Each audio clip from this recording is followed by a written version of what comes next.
Mas hoje a gente está com alguns ministros fora, certo? E aí, por conta disso, a gente está aqui, né? Nós somos chamados para servir. Para servir. Amém? Bom, como eu já falei para vocês, meu nome é Andréia, sou uma das ministras dessa casa aqui. E hoje, eu vou falar para vocês sobre memorial. Memorial. Quinta-feira passada, quem esteve no culto quinta-feira passada que o apóstolo L pregou? Sim, tá. Então o apóstolo L pregou quinta-feira e ele soltou uma frase que aquilo, eu estava lá atrás, e aquilo lá veio com uma flecha no meu coração. Com uma flecha. E desde então, aquilo queimou. Ele disse assim, olha, que nós temos que entrar no memorial das pessoas. Ele falou isso só. Nós temos que entrar no memorial das pessoas. E aquilo lá, eu escutei aquilo, e falei, uau. Porque nós falamos muito, né, de construirmos um memorial para Deus. Meu memorial, né? Então, a gente sabe que memorial, para quem não sabe, para quem ouve, mas o que é memorial? Que esse povo tanto fala, memorial. Memorial nada mais é do que você construir um relato de fatos, de atos memoráveis, atos que devem ser lembrados. Então, nós estamos sempre falando de nós construirmos um memorial para Deus, né? Então, construirmos, apresentar para Deus como se fosse um currículo, né? Um currículo detalhado de toda a minha vida, de todos os meus atos, de todos os meus feitos, que devem ser memoráveis, que devem ser lembrados, para daí eu chegar para Deus com as minhas petições. Então, memorial é isso. E a gente fala muito de nós construirmos o nosso memorial. Porque quando nós formos pedir alguma coisa para Deus, tem lá o nosso memorial. Então a gente sabe de pessoas que construíram memoriais, né, um memorial diante de Deus. A gente sabe de o memorial de ofertas, aquela viúva que ela e o filho dela, só, com um bocadinho só de farinha, que ela ia fazer para ela e para o filho dela, e eles iam depois morrer. E aí o profeta chega e fala para ela, olha, vai, pega esse punhadinho, e vai, e faz um bolo e traz primeiro para mim. E ela, em obediência, ela vai, faz o bolo com aquele punhadinho de farinha, água, e traz. E a gente sabe que o quanto aquela viúva foi abençoada. Quanto foi abençoada. Então a gente sabe que tem um memorial de ofertas. Por isso que as ofertas são muito importantes. São muito importantes. Tem o memorial de fé, né? Que a gente sabe de Abraão. Abraão foi chamado de amigo de Deus.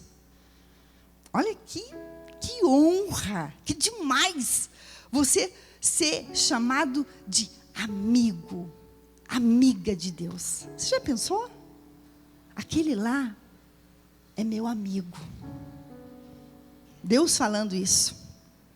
E a gente sabe de Abraão que ele foi chamado de amigo de Deus, pai da fé, e por causa da sua obediência, por causa da sua fé, ele construiu um memorial diante de Deus. A gente sabe de um memorial de fidelidade.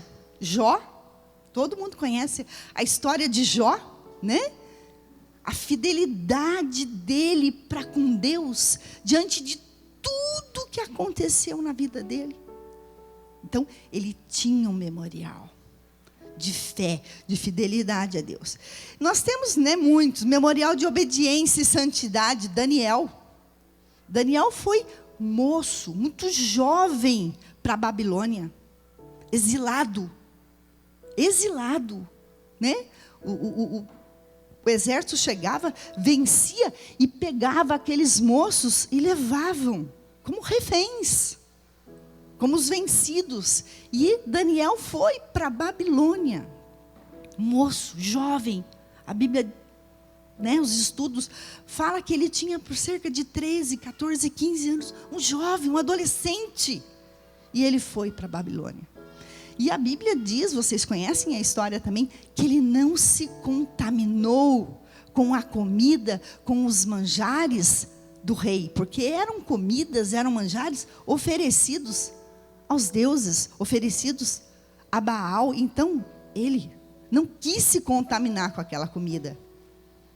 Então, a gente sabe da santidade, da obediência desses homens. Noé, que mais? Noé. Nos estudos diz, gente, que naquela época de Noé não havia chovido ainda. E como que Deus chega para um homem, fala para ele construir uma arca, porque vai mandar chuva, vai mandar um dilúvio.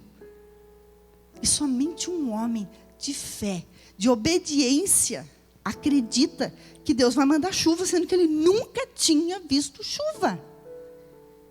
E aí ele constrói aquela arca por mais de 100 anos. Sabe o que você é? Você ficar construindo uma arca 100 anos. Não perder a visão, não perder o foco, não desanimar. E aí vocês sabem, o dilúvio veio. Esses homens, Deus, que aparece aqui, homens de fé, de fidelidade, de obediência, o próprio Deus dá testemunho deles. O próprio Deus dá testemunhos. Em Ezequiel 14, se vocês abrirem, não precisa ficar procurando, mas eu vou falando para vocês, para a gente não perder muito tempo. O próprio Deus fala que daquela terra que as pessoas, o povo se vira contra Deus, que não quer saber de Deus, que Deus abomina essa terra e que Deus vai destruir. Falando lá para Ezequiel. E aí Deus fala assim, mesmo se tiver nessa terra, Noé, mesmo que tenha nessa terra, Jó, Noé, Deus dando testemunho desses homens. Mesmo que tenham esses homens que são justos, eu salvo a vida deles, mas destruo a terra. Deus falando com Ezequiel. Não foi nós estamos aqui mencionando esse homem, mas o próprio Deus no livro de Ezequiel fala desses 3 homens. Jó, Noé e eu acho que tem outro, acho que é Abraão. Não sei, não lembro ao certo, mas eu sei que são 3 homens que o próprio Deus, Daniel, Jó e Noé, certo? 14, né? Que fala que mesmo que esteja nessa terra abominável a Deus, esses 3 homens que são considerados justos, eu salvo a vida deles, mas o resto todo é devastado. Então, o próprio Deus dá testemunho desses homens. Gente, que tremendo isso. O próprio Deus dá testemunho de um homem, da fidelidade, da justiça. E nós? Será que Deus pode virar para a gente e falar assim, você é minha amiga. Eu dou testemunho de você. Lá na terra que você está, eu vejo o seu comportamento, eu vejo o seu olhar, eu vejo os seus pensamentos, eu vejo o seu coração. É tremendo isso, é tremendo o próprio Deus falar de nós, testemunhar da nossa vida. É muito tremendo isso. E aí esses homens construíram um memorial diante de Deus. Mas eu falei para vocês que eu não vou falar hoje de construir o meu memorial, como esses homens construíram. Eu vou falar hoje de eu entrar no memorial, na sua história. Na sua história. Que é o que a gente tem que fazer. A gente não tem que se preocupar só em construir um memorial diante. Sim, isso é importante. Isso é fundamental. Construímos um memorial diante de Deus. Mas nós temos que nos preocupar também em entrar na vida de alguém e fazer a diferença. E aí hoje eu vou falar de duas mulheres, bem rapidinho, de duas mulheres que fizeram a diferença, que entraram na vida de alguém. Vou falar de Raabe, bem rapidinho. Todo mundo conhece a história de Raabe? Tem alguém aqui que não conhece? Gente, e não é vergonha você levantar a mão e falar, eu nunca vi falar. Eu já ouvi falar, mas não sei nem quem ela é. Tem alguém aqui que não conhece a história de Raabe? Todos conhecem? Todos conhecem? Amém. Então, vou explicar só para você. Raabe, a história toda está lá no livro de Josué. Raabe é chamado pela Bíblia como meretriz, prostituta. Porque nessa época aqui, de Josué aqui, tinha muitos cultos a Baal, a um outro deus lá. E aí, eram feitos sacrifícios, eram feitos cultos onde havia muita promiscuidade. As prostitutas eram contratadas para fazer coisas dentro do templo, oferecendo a Baal, ofereciam crianças. Então, era uma orgia, era uma podridão só. E Raabe era uma prostituta. Era uma prostituta. E aí diz a Bíblia que quando o povo de Israel, né, estava prestes a tomar a cidade, a terra de Canaã, Raabe, que morava em Canaã, ela morava em Jericó, só para vocês entenderem, né? A gente fala assim, Canaã, terra. Imagina Canaã como um país. Canaã como um país e várias cidades ali dentro, tá? Várias cidades. Então tinha Jericó, tinha Ai, tinha várias cidades dentro da terra de Canaã. E Deus havia prometido para o povo de Israel que Ele ia dar a terra de Canaã. Ele não ia dar uma cidade só, Ele ia dar a terra, o espaço todo, o território todo de Canaã para o povo de Israel. E aí diz a Bíblia, diz a história, que quando o povo chegou ali, fora de Canaã, ali do lado de fora, e eles iam então atacar, certo? Iam tomar a primeira cidade, que era Jericó. E a cidade de Jericó era uma cidade toda murada, por muros mais baixos e muros mais altos. Era muito fortificada. E eram uns muros, não eram uns murinhos, não. A Bíblia diz que em cima dos muros que estavam em volta de Jericó, construíam-se casas. Olha a largura desse muro. Então eram muros bem largos, que se construíam casas em cima. E Raabe, a prostituta, morava numa casa em cima do muro que rodeava a cidade de Jericó. E ela já estava ouvindo rumores que o povo de Israel vinha vindo. Ela já havia ouvido que o povo de Israel passou pelo Mar Vermelho a seco, que Deus tinha dado maná. Ela já tinha ouvido tudo já sobre esse Deus. Ela não conhecia esse Deus de Israel. Ela conhecia só aquele Deus Baal, para quem ela lá trabalhava e tudo mais.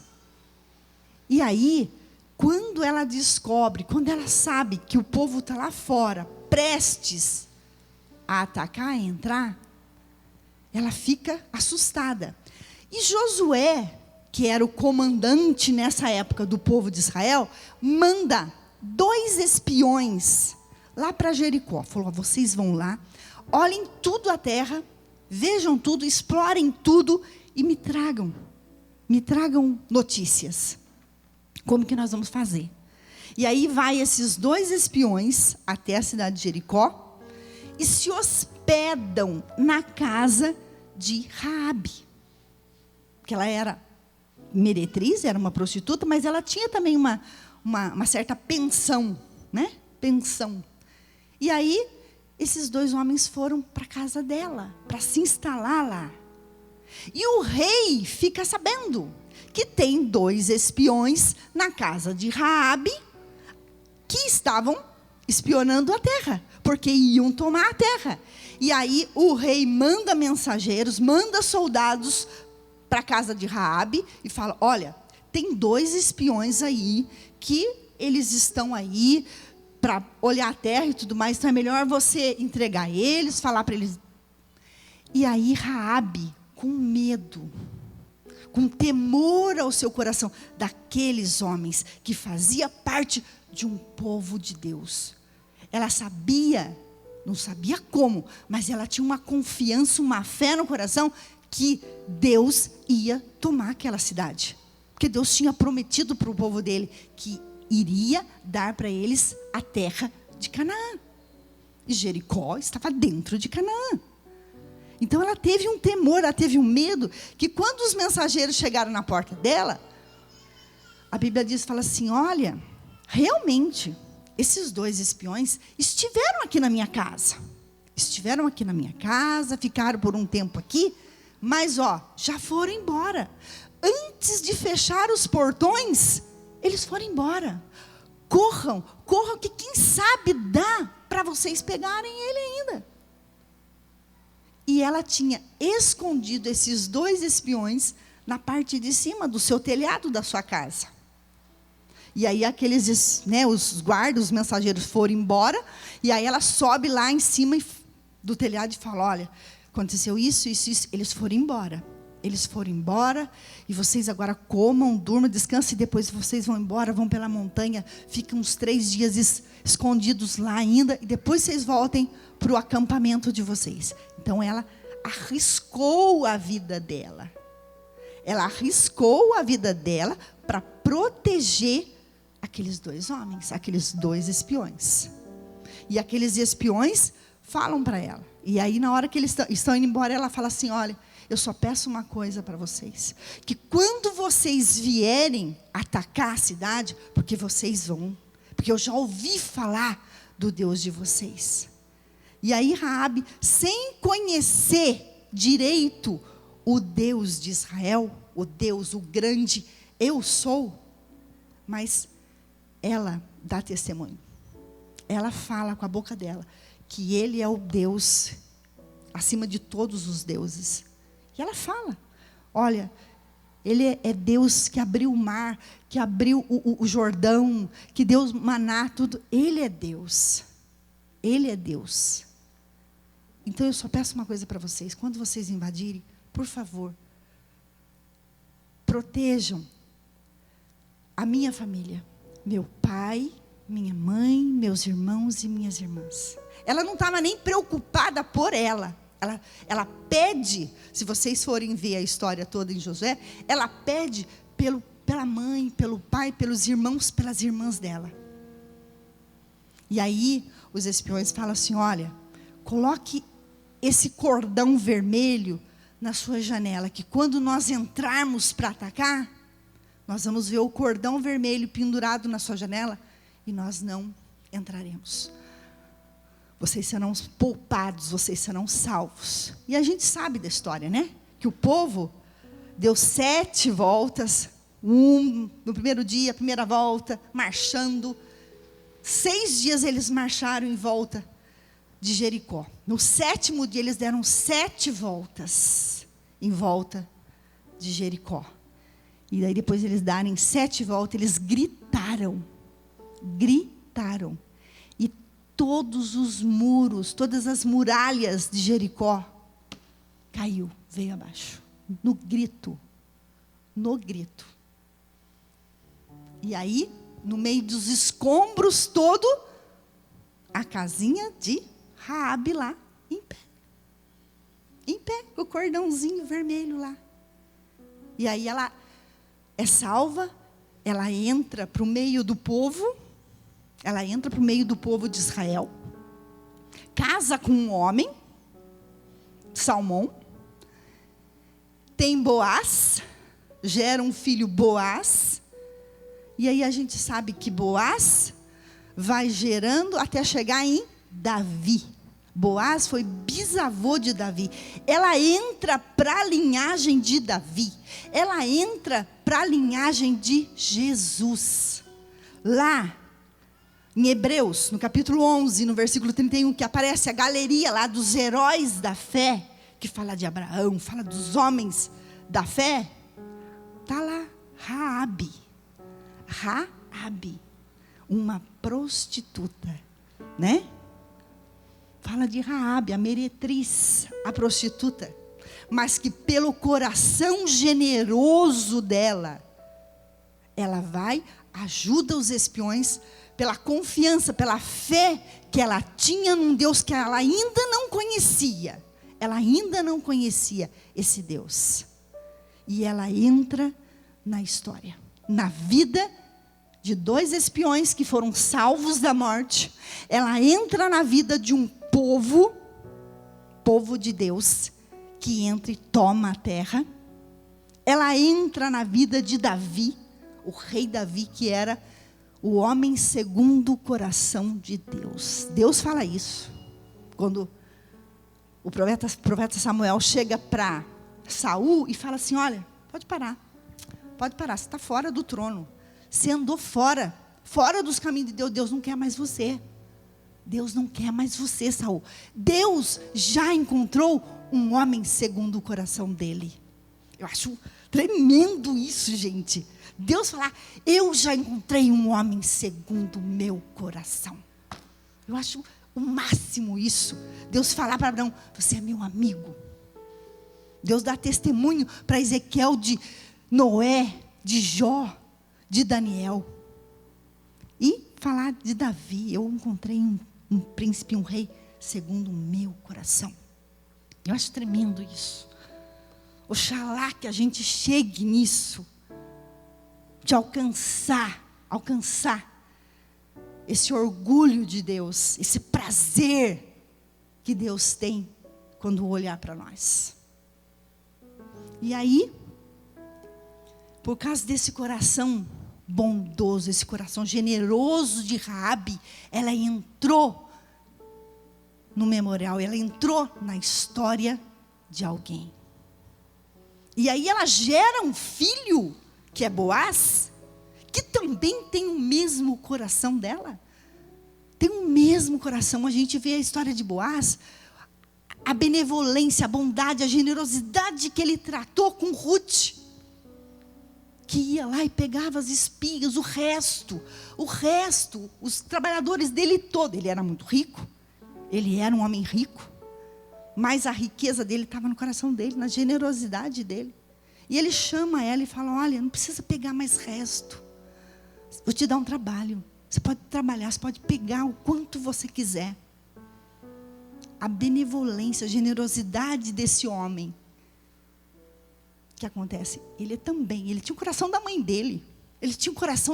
E esse, mães, Raquel, Thaís, e mais mães, Elisângela, e outras mães que eu não conheço o nome aí, Alexandra, Dulce, Rose. Esse é o maior legado. Essa é a maior herança que você pode passar para o seu filho. Um coração generoso. Um coração bondoso. É o maior legado, é a maior herança que você pode passar para um filho. É isso, viu, Ângela? E Raabe passou isso para Boaz. Esse coração generoso, esse coração bondoso para Boaz. E aí a gente sabe, né, que Raabe entrou para a história. construiu um memorial, entrou na vida de alguém, entrou na vida daqueles espiões, salvou a vida deles, salvou, protegeu. E tem também uma outra mulher, que o nome dela, tem que ler aqui, porque senão não me lembro, é Jeozebá. Vocês já ouviram falar dessa mulher? Jeozebá?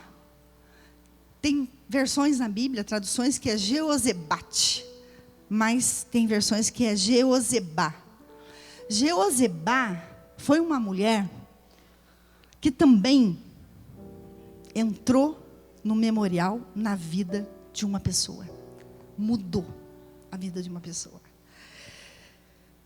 Jeozebá era filha, só para contextualizar vocês, era filha de um rei Jeorão, que era um rei da tribo de Judá. Então ela era filha de Jeorão, da tribo de Judá. E Jeorão, ele casou-se, eu acho que ele já tinha, a Bíblia não é muito clara nisso, mas dá a impressão de que Jeozebá era filha de Jeorão com alguma outra mulher. E Jeorão casa com Talia. Talia nada mais é do que filha de Acabe e Jezabel. Então, vocês já imaginam o tipo de mulher que era.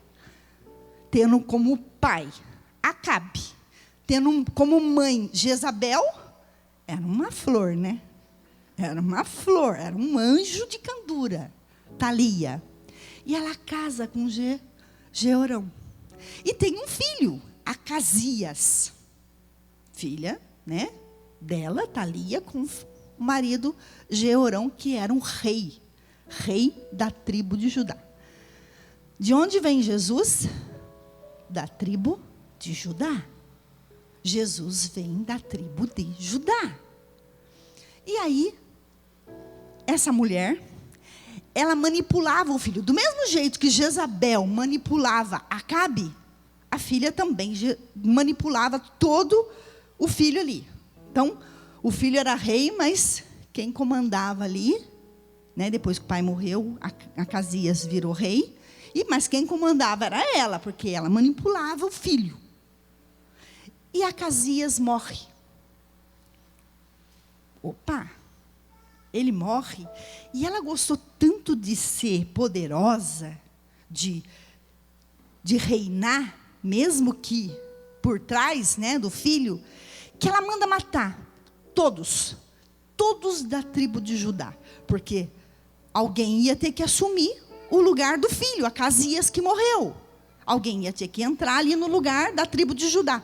Mas ela, essa Talia aqui, ela manda matar todos os homens da tribo de Judá, inclusive os seus netos, filhos de Acasias. Quando eu li isso, falei, não acredito.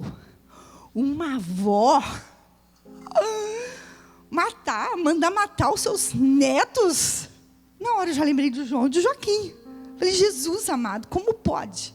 Como pode uma mulher tão perversa mandar matar os netos, filhos de Acasias, para não subir no trono, no lugar do pai, e dar continuidade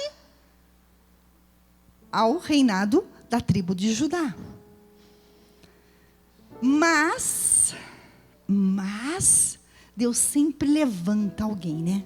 Sempre. Os sonhos de Deus nunca poderão ser frustrados. Nunca. Não pense que os sonhos de Deus serão frustrados, serão parados, porque não deu certo. Puxa vida, Deus queria tanto isso. Não deu certo. Nunca. Jamais os sonhos de Deus serão frustrados. Serão paralisados. E aí conta que a Jeozabá, que era filha de Jeorão, mas mulher não contava para ir para o trono. Então ela, né, Talia nem se preocupou com Jeozabá. Nem se preocupou, ela se preocupou em matar todos os homens da tribo de Judá. Jeozabá, ela vê Thalia matando todos os homens, inclusive os seus netos, seus próprios netos, filho de Acasias. Ela salva a vida do caçula, do mais novo, do filho mais novo de Acasias. Ele tinha 1 ano, Joás. Ela viu a avó matando todo mundo, os irmãos mais velhos de Joás, filho de Acasias. Ela pega Joás de 1 ano só, estava com a babá ainda. E ela pega Joás com a babá e fala assim: eu vou esconder você. Eu vou esconder você. E diz a Bíblia que Jeozabá pega esse bebê, Joás, filho de Acasias, da tribo de Judá, e esconde ele no templo, junto com a babá. Jeozabá era uma princesa, porque era filha de Jeorão. Mas, fugindo a todos os paradigmas, tudo ali, ela era casada com um sumo sacerdote. Ela não era casada com um príncipe. Ela não era casada com um general. Não. Ela era casada com um sumo sacerdote que ficava ali servindo no templo. E aí, ela esconde Joás e a babá no templo. E Thalia jamais ia procurar Joás, porque ela deve ter dado falta de Joás, o menino de 1 ano, que era o caçula de Acasias, seu neto caçula, que tinha 1 ano. Ela jamais ia procurar no templo, porque ela era uma mulher que ela servia a Baal, os deuses dela. Então jamais ela ia entrar dentro do templo, jamais. E aí ela achou que ele talvez tinha morrido no meio da guerra, da matança toda. Ela nem... E esse menino ficou escondido, protegido por Jeozabá e o marido dela por 6 anos dentro do templo. Ela criou esse menino. O marido dela, que era sacerdote no templo, ensinou tudo para aquele menino sobre Deus, sobre a lei. E aí esse menino, quando já estava com 6 para 7 anos, ele é trazido ao povo como remanescente da tribo de Judá. E é coroado rei. E Thalia se desespera, grita, se apavora, rasga a roupa, grita, tudo. E o povo pega ela e mata. Mata, porque todos já eram contra ela mesmo, de tudo que ela fazia. E aí, Joás sobe ao trono. Um menino, 7, 8 anos. Mas tudo por quê? Porque uma tia protegeu esse menino. Thalia, Jeozabá, era tia de Joás, ela era irmã de Acasias. Ela escondeu ele. Por quê? Porque ela sabia que pela palavra, o trono de Davi, que era da tribo de Judá, não estaria vazio. Que era do trono de Davi, da tribo de Judá, que viria o Messias. Ela sabia isso. Ela lia, ela guardava a lei. E ela sabia, então ela guardou. E com isso, ela entrou também para o memorial desse menino. Ela entrou para o memorial desse povo. Ela entrou para o memorial de Jesus, da tribo de Judá. Vocês estão entendendo? Pessoas que entraram na história de outros e se fizeram conhecidos tão somente porque protegeram, tão somente porque a palavra, a confiança em Deus era muito, muito mais além. E entrar no memorial, entrar na vida de alguém, gente, a única porta que você tem para entrar na vida de alguém, fazer a diferença na vida de alguém. E eu não falo, gente, só de você fazer, construir, entrar na vida, no memorial, na história do seu filho. Isso é mais que obrigação. Isso é mais que obrigação. Você entrar num memorial de coisas memoráveis, lembranças eternas na vida do seu filho. Você tem que entrar mesmo. Você tem que ser a mãe. Você tem que ser o pai que conduz, o pai que deixa um legado, o pai que é o sacerdote, o pai que é exemplo, o pai que é referência, a mãe que é fiel, a mãe que é ajudadora. Isso aí, gente, é obrigação. É obrigação você entrar no memorial, na história do seu filho. Então não falo só isso. Não falo só isso. Mas é de você entrar no memorial, na entrada da vida de alguém. De alguém. De eu olhar para alguém e falar assim: poxa, eu amo tanto aquela pessoa, que aquela pessoa faz parte da minha vida. Aquela pessoa me ajudou. Aquela pessoa me apresentou Cristo. Num momento que eu tive tão difícil. Aquela pessoa esteve comigo. Ela fez a diferença na minha vida. Eu não sei como que eu conseguiria atravessar aquilo se não fosse aquela pessoa. E não existe, gente. Não existe. A única porta de entrada para o memorial, para a vida de alguém, se chama servir. Servir. Você está numa casa, guarde bem isso. Você está numa casa paterna, onde você não está aqui para ser visto, mas para ser servido. Viu? Você está numa casa onde você não está para ser visto, mas para ser servido. Porque esse é o maior exemplo que Cristo nos deixou. Maior. Quando nós amamos, quando nós servimos, é o momento que mais nós nos parecemos com Cristo. É o momento que mais nós nos parecemos com Cristo. Então, essas duas mulheres arriscaram a sua vida. Raabe arriscou a sua vida quando ela escondeu, mentiu para os mensageiros, para os soldados ali do rei, quando ela escondeu esses dois homens. Ela arriscou a sua vida e entrou para o memorial da vida desses homens. Entrou para o memorial da vida desse povo, entrou para o memorial da vida de Jesus. E Jeozabá também se arriscou quando ela protegeu o filho de Acasias. E ela entrou para a história da vida desse menino. Foi a quem criou, certo? Que ensinou tudo.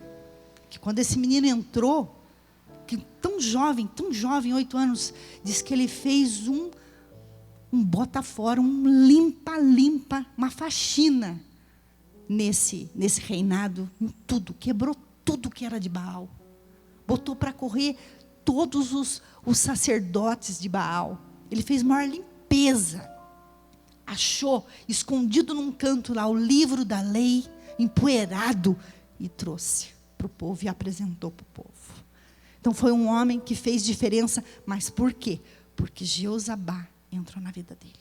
Jeozabá cuidou dele, livrou ele, escondeu ele. Então foram duas mulheres que fizeram a diferença. E que a gente possa não somente olhar para os nosso umbigo, para o meu memorial, que eu estou construindo diante de Deus. Que a gente não olhe somente para o meu memorial que eu estou construindo, mas que eu olhe para outros. O que eu posso fazer para entrar na sua vida e te ajudar? Servir. Servir. Servir. Esse é o maior ato que a gente pode fazer para se parecer com Cristo, é o de servir. E para finalizar, eu pediria que que a multimídia colocasse para mim Marcos 10, 42. Marcos 10, 42, até o 45. Então Jesus chamou-os para junto de si e lhes disse, para os discípulos, sabeis que os que são conhecidos como governadores dos gentios, deles se assenhoriam, e que sobre eles os seus grandes exercem autoridade. 43. Mas entre vós não será assim. Não será assim. Antes, qualquer que entre vós quiser tornar-se grande, será esse o que vos sirva. 44. E qualquer que entre vós quiser ser o primeiro, será servo de todos. Pois também o Filho do Homem não veio para ser servido, mas para servir e para dar a sua vida em resgate de muitos. Nós fomos chamados para servir. Nós fomos chamados para fazer a diferença na vida de alguém. Nós fomos chamados para fazer a diferença numa sociedade corrupta, onde ninguém mais ouve ninguém, ninguém mais ajuda ninguém. É aquele velho, lema. Cada um por si e Deus para todos. Cada um cuide de si. Então, nós somos chamados para fazermos a diferença. Para, se preciso for, resgatar muitos. Dar a nossa vida em resgate de muitos. Então, busque aí na sua memória, nas suas lembranças, quem é que você pode ajudar? Às vezes é um filho que está nas drogas, às vezes é um vizinho que está nas drogas, está no homossexualismo, às vezes é um irmão distante, que, as pessoas falam assim, azar é dele, ele escolheu a vida, ele escolheu essa vida. Agora, está colhendo o que plantou. Será que é isso que Deus quer da gente? Então, que a gente possa, servir. Que a gente possa, se preciso for, arriscar o nome, arriscar tudo, por amor a alguém, para salvar alguém, para ajudar alguém. Para esse alguém, um dia, você está lá no memorial dele. Está lá no memorial, na história dele, de que você ajudou a transformar a história dessa pessoa. Certo? Porque nós somos chamados para servir. Amém?